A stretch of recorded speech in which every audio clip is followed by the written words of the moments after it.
Spartan Legion staff interviews. Behold, the green and gold. My name is John Hill. I'm the low brass instructor for the Spartan Legion.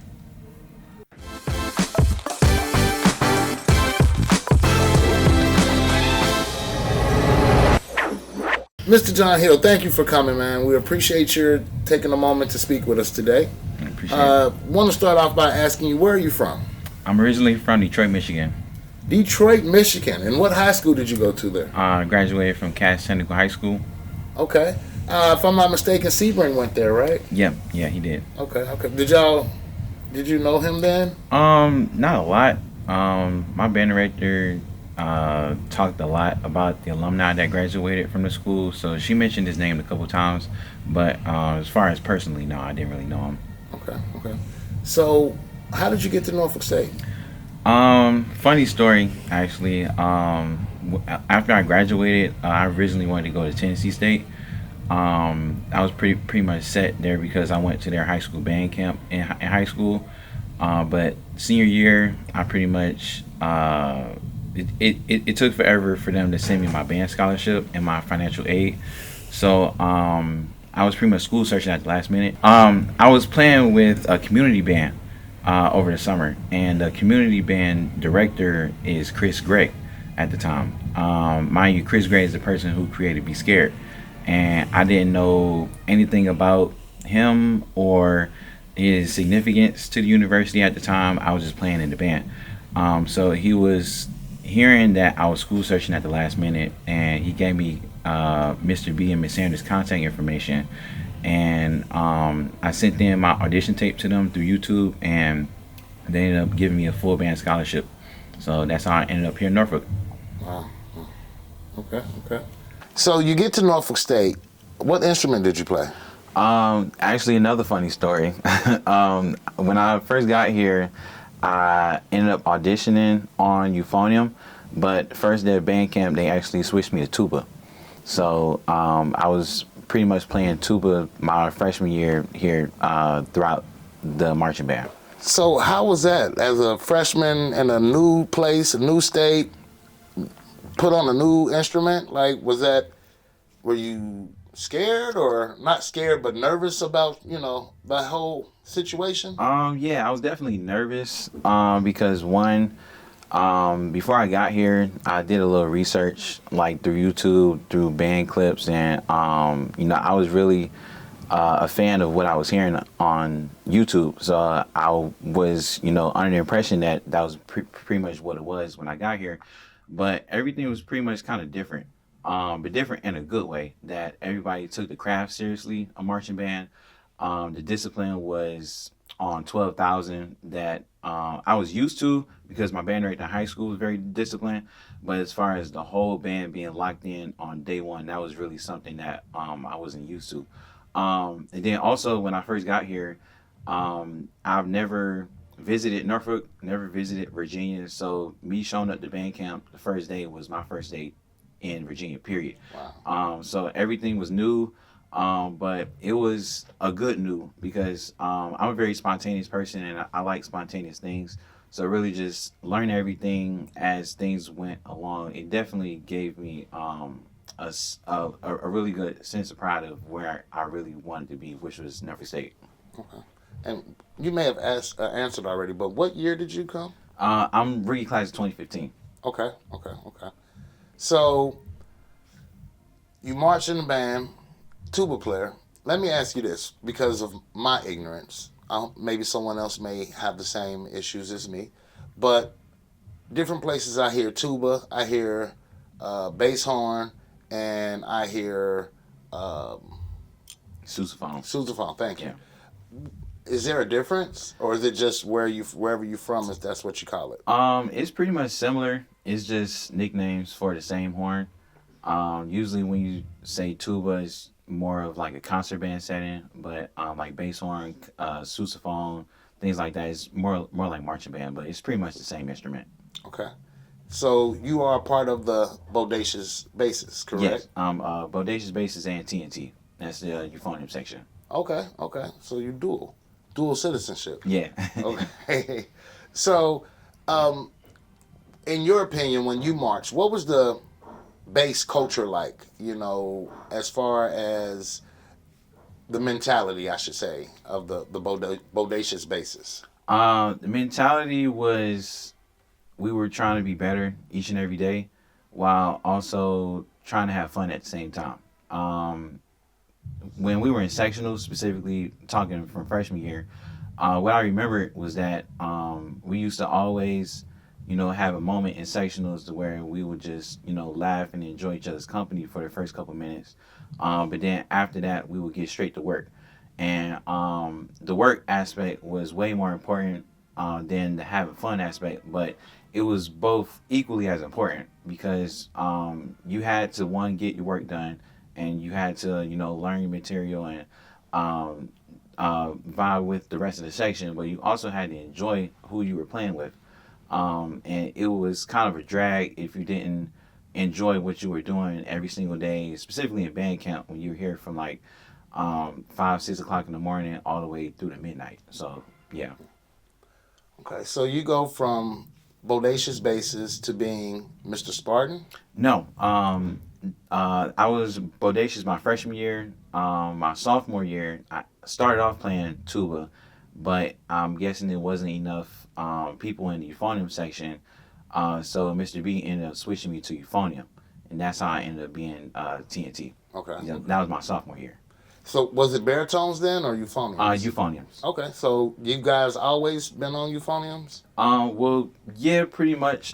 In the early years of the Legion, like in the 70s and 80s, they were marching baritones.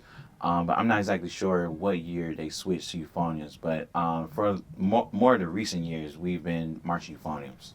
Maybe I'm tripping, but I'm thinking a lot of bands started switching to euphoniums within the last few years. Yeah, that's true. Specifically with the Con Summer Company, they've been sponsoring a lot of universities with their horns, and a lot of band directors have been requesting euphoniums because of the bigger sound that it brings to the ensemble. Okay. So, bodacious basses, TNT, then Mr. Spartan? Then Mr. Spartan. Then Mr. Spartan. All right, so I remember before I even came here myself, seeing a video of a shorter drum major with two twin towers behind him. Yeah. Coming in the gym. Yep, that was me. That was you. What was that like for you? Man.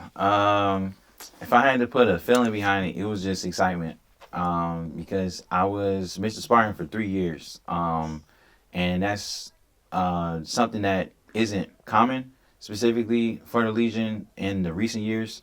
And I'm really, really fortunate that the years I was Mr. Spartan, it gave me a lot of different memorable experiences. So like pretty much every year it's been great. I haven't really had any negative thoughts of any year being in the Legion period, let alone Mr. Spartan.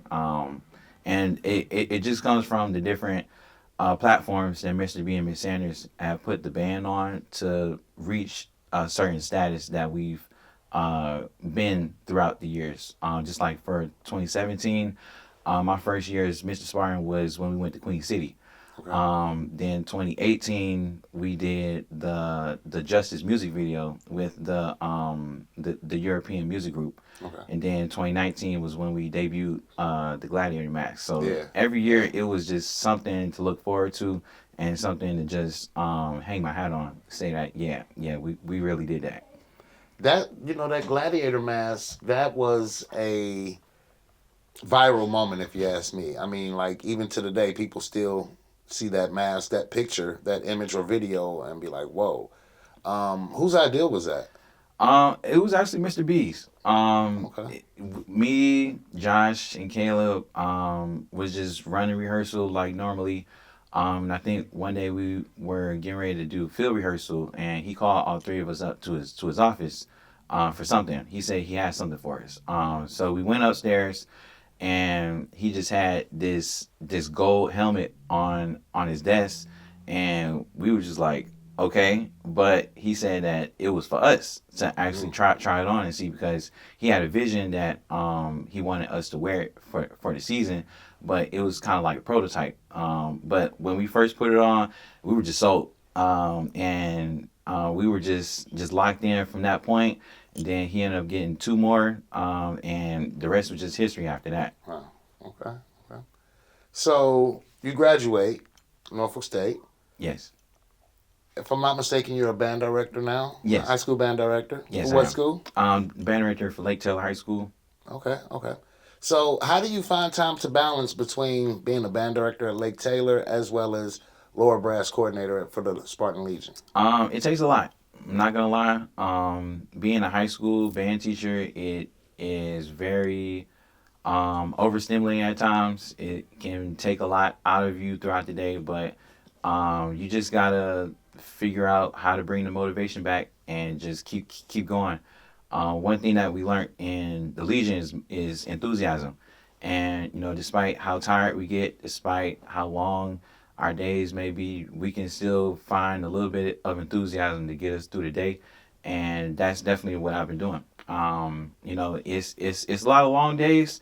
The kids can definitely take a lot out of you, but as long as you enjoy what you do, then it can just go straight past it. Yeah.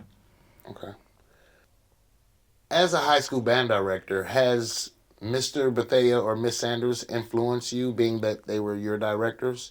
Oh yeah, absolutely. A lot of the things that I currently do for my high school, I took those skill sets from when I was here at Norfolk State. Specifically because I'm a band director, Miss Sanders is basically the queen of music rehearsals. As far as her dissecting different parts in the music, having a vision of what the overall ensemble should sound like, and just holding everybody accountable to just practice the music. I learned all of that here, just practicing my music and being in the different ensembles with her.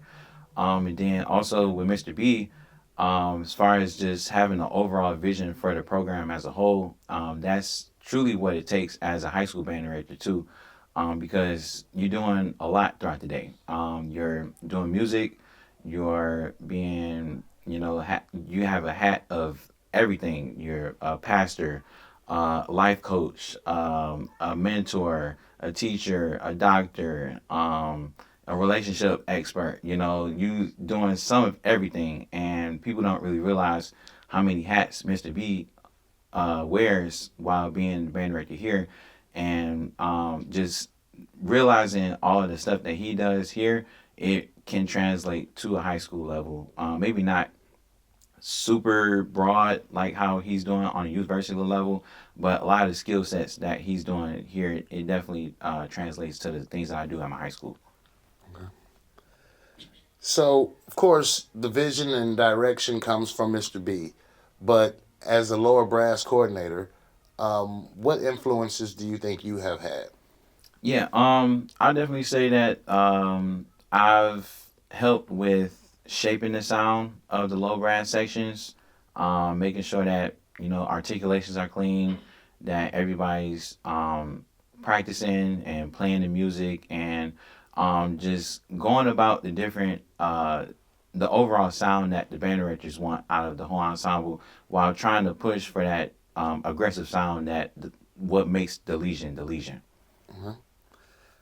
That's a question I wanted to ask as well. I think there's a lot of great sousaphone sections out here in the collegiate world. Excuse me.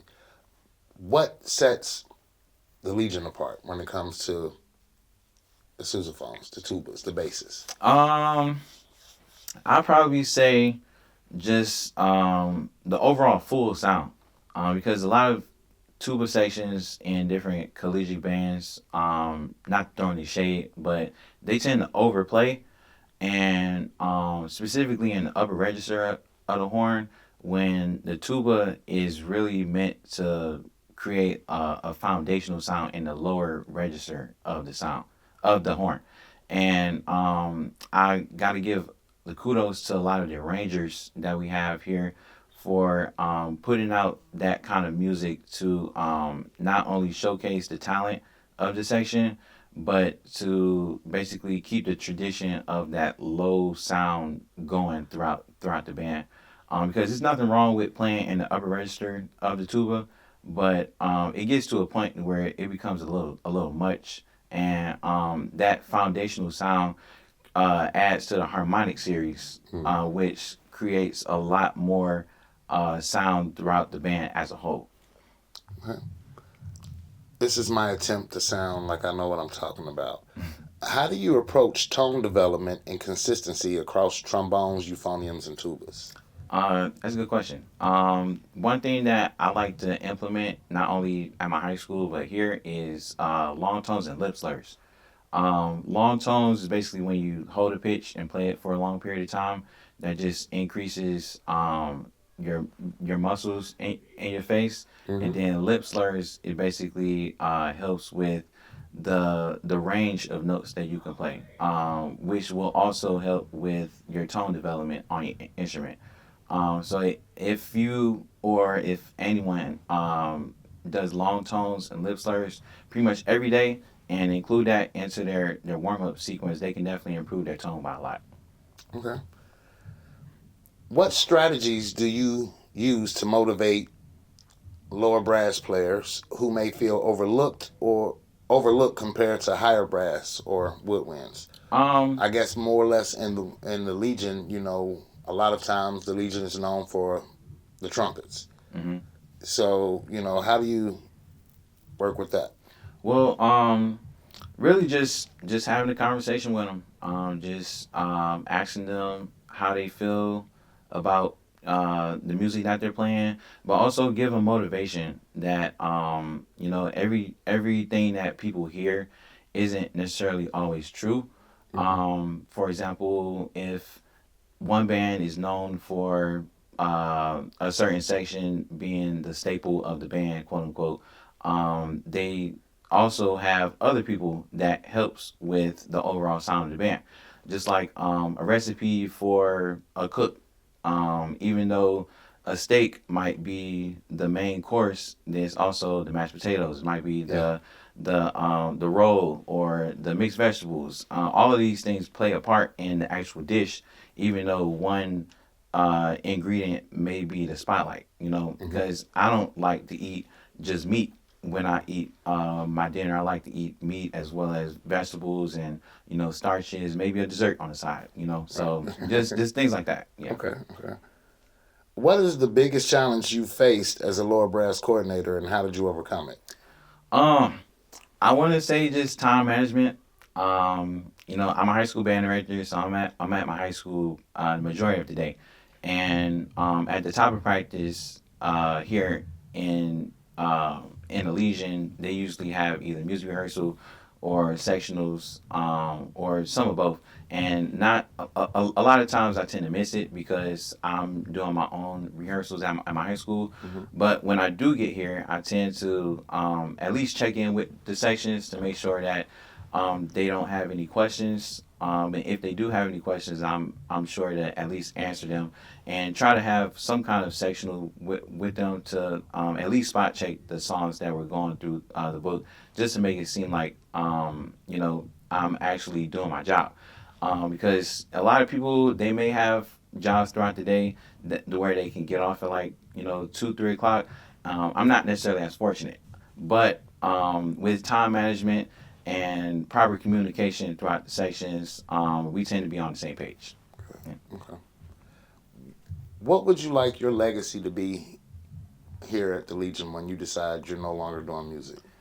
Or Um, I should say, no longer teaching music? I would say I would like my legacy to be that I was a very talented musician, that I was a very personal person, that I was very humorous, that I was very myself, that I was very talented. I think with not to really like brag on myself, but the years I was here in the Legion, I've created a pretty good legacy to where whenever they or anybody hears the name John Hill, it should be a positive memory or an impactful memory. And I want that to continue for after I'm gone, to say that, he helped me with this, or I could depend on John for this, or whenever it's a performance or a rehearsal, I know that John's going to give me some solid advice. So I just want my legacy to be that I was a solid individual, a real individual, and somebody that was really willing to help somebody who was in need. Last question, sir. Any advice to future low brass coordinators? Yeah, I would say just give the section what they want, which is someone that is dependable, someone that is knowledgeable, someone that really has a heart for band as well as the low brass section, and really just to understand what the Legion is, what the Legion was, and use that knowledge to push the section for greater things in the future. All right. Mr. John Hill, we thank you so much, sir. Thank you. Appreciate it. This is Sparta!